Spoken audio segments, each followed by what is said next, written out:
The snow was falling heavily that December evening, the kind of snow that transforms a city into something quieter, softer, almost reverent. The streetlights cast a warm glow through the swirling flakes, and the buildings along Madison Avenue looked like something from an old Christmas card, their windows golden with light against the deepening twilight. James Crawford stood outside his office building, a tall structure of glass and steel, where he'd spent the last 12 hours in back-to-back meetings. He was 42 years old, with dark brown hair styled neatly back, and he wore an expensive black overcoat over his suit. A silver watch caught the light on his wrist as he checked the time. Nearly 7 o'clock. Another long day and a long string of them. He was the CEO of Crawford Industries, a commercial development firm his father had founded 30 years ago. James had taken over 5 years earlier, and he'd grown the company substantially. Success, they called it. Though lately, standing alone on winter evenings like this, James wasn't entirely sure what success meant anymore. His driver was running late, caught in traffic somewhere across town. James stood near the building's entrance, snow collecting on his shoulders, watching the city move around him. People hurried past with their heads down, rushing to get home, to get warm, to get to wherever they needed to be. That's when he noticed her, a little girl, maybe 5 or 6 years old, standing near the iron railing that bordered the building. She had light blonde hair pulled back in a small ponytail, and she wore a tan winter coat that looked slightly too thin for this weather. A red dress or sweater showed underneath, and her small backpack sat at her feet. Her boots were worn but practical, the kind a mother buys hoping they'll last through the winter. But it was her face that caught James's attention. She looked lost, worried. Her eyes were scanning the sidewalk, watching each person who passed as if searching for someone specific.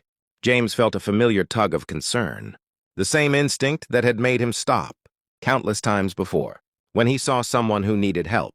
Most people probably walked right past her, too absorbed in their own lives to notice a small child standing alone in the snow. He approached slowly, not wanting to frighten her. "Excuse me," he said gently, crouching down so he was closer to her eye level. "Are you all right? Are you waiting for someone?"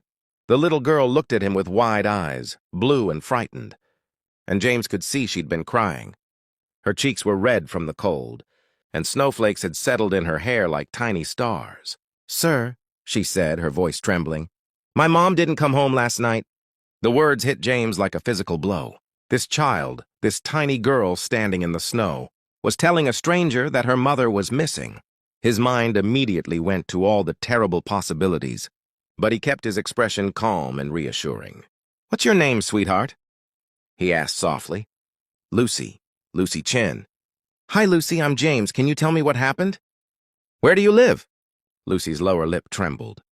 "We live on Maple Street, the apartment with the blue door. Mommy usually comes home from work by dinner time, but she didn't come home last night. Mrs. Peterson, our neighbor, she watched me and gave me breakfast. But she had to go to work today, so she told me to go to school. But I'm scared. What if something bad happened to Mommy?" James felt his chest tighten. This child had been alone, worried sick about her mother, and she'd still gone to school because that's what she'd been told to do. The trust and vulnerability in that simple act was heartbreaking. "Lucy, did Mrs. Peterson call the police? Or try to find out where your mom is?" "I don't know. She said Mommy probably just had to work late and forgot to call. But Mommy always calls. Always. Even when she has to work late. She always tells me." James pulled out his phone. "Lucy, I'm going to help you find your mom, okay? But first, we need to make sure you're safe and warm. It's very cold out here. Where were you planning to go right now?"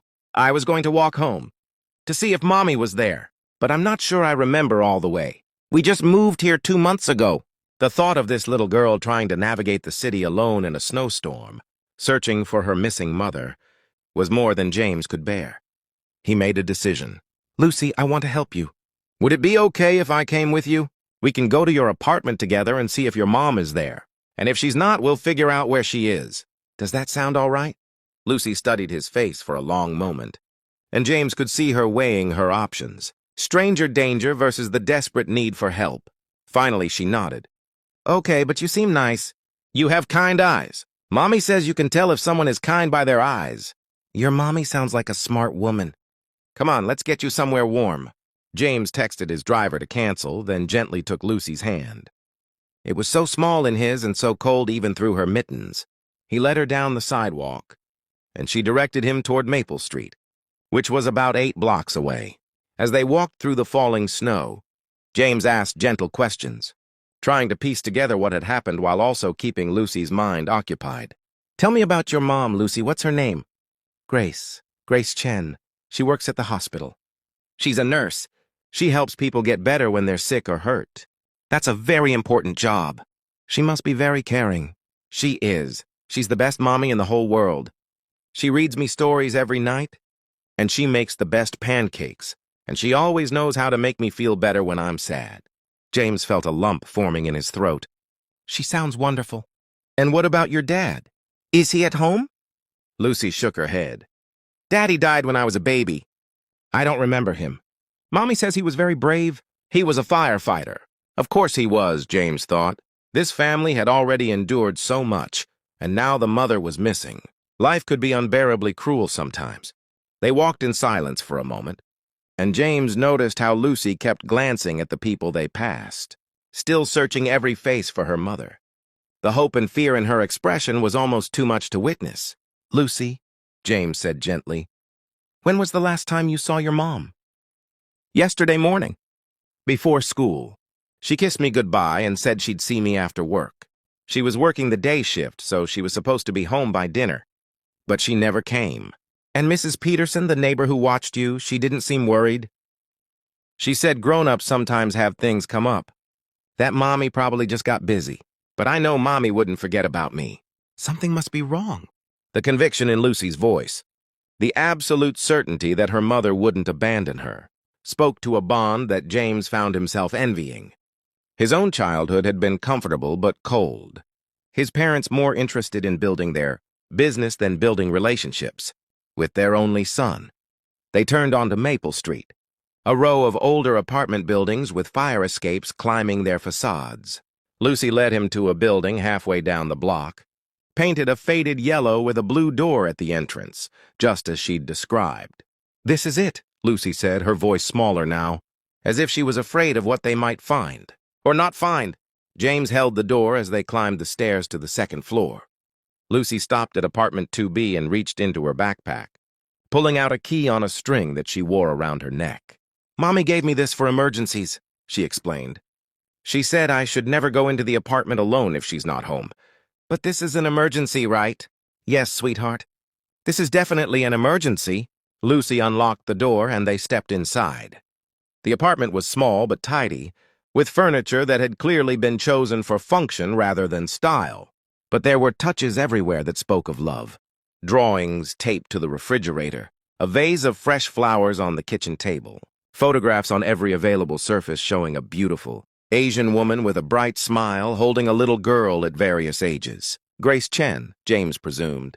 Lucy's mother. "Mommy?"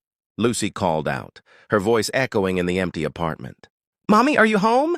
Silence. The apartment had that particular stillness of a place where no one had been for hours. Lucy's face crumpled. "She's not here." "Where is she?" "Where's my mommy?" James knelt down and pulled the little girl into a gentle hug as she began to cry. "It's okay, Lucy. We're going to find her. I promise. But first, let me make some phone calls, all right?" He stood and pulled out his phone, first calling the local hospitals. He explained the situation, describing Grace Chen, a nurse who should have come home from work the previous evening. The first 2 hospitals had no record of her as a patient. The third hospital, City General, put him on hold for several minutes. Lucy sat on the couch, clutching a stuffed rabbit, watching James with frightened eyes. Finally, the hospital administrator came back on the line. "Mr. Crawford, I do have some information. Grace Chen is one of our nurses. She came in for her shift yesterday morning, but she collapsed during her lunch break. She'd been running a high fever and was severely dehydrated. She's been admitted as a patient. She's stable now, but she's been quite ill." Relief flooded through James. "Is she conscious?" "Can she have visitors?" "She is, though she's very weak. And yes, visitors are allowed. I should mention, she's been quite distressed. She keeps asking about her daughter, trying to get out of bed to go home. We've had to convince her multiple times that we've contacted her. Emergency contacts. Who are her emergency contacts?" Let me see. Mrs. Helen Peterson. We've left several messages but haven't heard back. Of course, Mrs. Peterson was at work. Lucy had said as much. Grace Chen had been lying in a hospital bed, sick and worried about her daughter, while that same daughter had spent a night with a neighbor and a day at school, terrified that something terrible had happened. I'm bringing her daughter to see her right now, James said. Thank you. He hung up and knelt back down in front of Lucy. Lucy, I found your mom. She's at the hospital where she works. She got sick yesterday, and she had to stay there so the doctors could help her feel better. But she's okay, and she's been very worried about you. Just like you've been worried about her. Lucy's face transformed. She's okay, really? Can we go see her? Absolutely. Right now. James called for a car service, and within 10 minutes, they were in the back of a warm sedan, driving through the snowy streets toward City General Hospital. Lucy sat pressed against the window, her stuffed rabbit clutched to her chest, practically vibrating with anticipation. Is Mommy really okay? She asked for the third time. She really is. She's just been sick, so she'll probably look tired. But she's getting better. I should have known she was at the hospital. I should have thought of that. Lucy, you're 6 years old. You're not supposed to have to figure these things out on your own. That's what grown-ups are for. She looked at him seriously. Are you a good grown-up? The question, asked with such innocent directness, made James pause. Was he a good grown-up? He ran a successful company. He made a lot of money. He attended charity events and wrote checks to worthy causes. But when was the last time he'd actually stopped to help someone the way he was helping Lucy tonight? I'm trying to be, he said honestly. Lucy seemed satisfied with that answer. She reached over and took his hand. And James felt something crack open in his chest, some wall he'd built that he hadn't even known was there. They arrived at the hospital, and James led Lucy through the maze of corridors to the room number he'd been given. Grace Chen was in a semi-private room, though the other bed was empty. She lay against white pillows, her face pale and drawn, an IV in her arm. But when she saw Lucy in the doorway, her entire being seemed to light up from within. Lucy! Oh my God, Lucy! Mommy! Lucy ran to the bed and James had to help her climb up safely. Grace wrapped her arms around her daughter, tears streaming down her face, and Lucy was crying too. And James found himself having to look away because the rawness of their reunion was almost too intimate to witness. Baby, I'm so sorry, Grace was saying. I'm so sorry I couldn't call you. I tried, but I was so sick, and I passed out. And when I woke up, I was here, and they said they called Mrs. Peterson, but I didn't know if you knew where I was. It's okay, Mommy, I was scared, but Mr. James helped me. He found you. Grace looked up then, noticing James for the first time. Their eyes met, and James saw confusion, gratitude, and a mother's protective instinct all warring in her expression. Who are you? She asked, her arm tightening around Lucy. James stepped forward. James Crawford. I found Lucy outside my office building about an hour ago. She told me you hadn't come home, and I couldn't just leave her there. I hope that was the right thing to do. Grace's eyes filled with fresh tears. You helped her? You brought her here? Anyone would have done the same. No, Grace said firmly. They wouldn't have. Most people would have walked right past, or maybe called the police and kept moving. You stopped. You helped her. She pulled Lucy closer. Thank you. I don't know how to thank you enough. James shook his head. No thanks necessary. I'm just glad you're all right. Lucy was very worried about you. I was so worried about her. I kept trying to get up, to leave, to get home to her, but they wouldn't let me. They said I had pneumonia, that I needed antibiotics and rest. Grace looked down at her daughter. Mrs. Peterson was supposed to be watching you. She did watch me last night, Lucy explained. But she had to go to work today, so she told me to go to school. I went to school, but I was so scared. Mommy. So after school, I tried to walk home, but I got a little lost, and that's when Mr. James found me. Grace closed her eyes, and James could see her imagining all the terrible things that could have happened to her daughter wandering the city alone. When she opened her eyes again, she looked at James with an intensity that made him feel like she was seeing straight into his soul. You saved her, Grace said simply. You saved my daughter. I just did what anyone with a conscience would do. But most people don't have a conscience anymore. Not really. Not enough to stop, to get involved, to actually help. Grace's voice was getting stronger now, animated by emotion. Do you have children, Mr. Crawford? No, I don't. Then you can't fully understand what you did for me tonight. You can't know what it means to be lying here, helpless, terrified for your child, and then to have that child appear safe and sound. Because a stranger chose to be kind. She was crying again. Thank you. Thank you so much. James felt his own eyes burning. You're very welcome. A nurse appeared in the doorway then, a woman in her 50s with kind eyes. Mrs. Chen, I heard your daughter arrived. What wonderful news. She glanced at the monitors. But I'm afraid you need to rest now. Your blood pressure is rising and you need to stay calm. Can Lucy stay? Grace asked desperately. Please, just for tonight. I can't bear to be separated from her again. The nurse looked uncertain. Well, it's not exactly protocol. I'll arrange it, James heard himself say. Whatever it costs, whatever needs to happen. Lucy stays with her mother tonight. The nurse looked at him, clearly taking in his expensive clothes and the air of authority he carried. Are you family? He's the man who brought my daughter to me, Grace said firmly. That makes him family as far as I'm concerned. The nurse smiled. All right, then. I'll see about getting a cot brought in. After she left, Grace looked at James again. You don't have to do that. Pay for things, I mean. You've already done so much. I want to. Let me help, please. Grace studied him for a long moment. Why? And please don't say it's what anyone would do, because we both know that's not true. Why are you really doing this? James thought about how to answer. He could give her something easy, something superficial. But looking at this woman and her daughter, this small family that had already weathered so much loss and hardship, he found himself wanting to be honest. Because I spent the last 15 years building a company and a career, and somewhere along the way I forgot to build a life. I forgot what actually matters. And then your daughter stood in the snow, outside my office, and told me her mother was missing, and I remembered. She reminded me that we're here to help each other. That success without compassion is just emptiness wearing an expensive suit. Grace's expression softened. That's a very honest answer. It's the truth. Lucy gave me a gift tonight, even if she doesn't know it. She gave me a reason to remember why any of this matters. Lucy, who'd been listening quietly, looked up at James. You're a good grown-up, she said with certainty. I was right about your eyes. James had to laugh, even as he wiped at his own eyes. Thank you, Lucy. That means more than you know. He stayed for another hour, until Lucy had fallen asleep curled against her mother on the hospital bed, her stuffed rabbit tucked under her chin. Grace dozed off too, one arm protectively around her daughter, both of them finally at peace.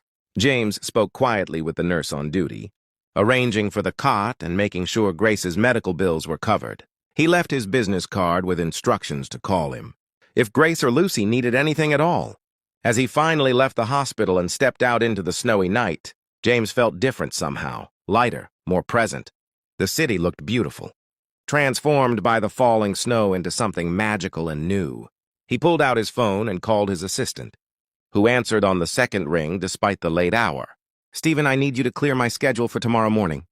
I want to set up a meeting with our HR department. I want to create a program, something that helps single parents in crisis. Emergency childcare, financial assistance, whatever they need. Sir, it's 9 o'clock at night. Are you all right? I'm better than I've been in years. I'll explain tomorrow. Just set it up. James hung up and started walking. Not ready to get in a car yet. Wanting to feel the snow on his face and the cold air in his lungs. He thought about Grace Chen, working herself sick while trying to raise a daughter alone.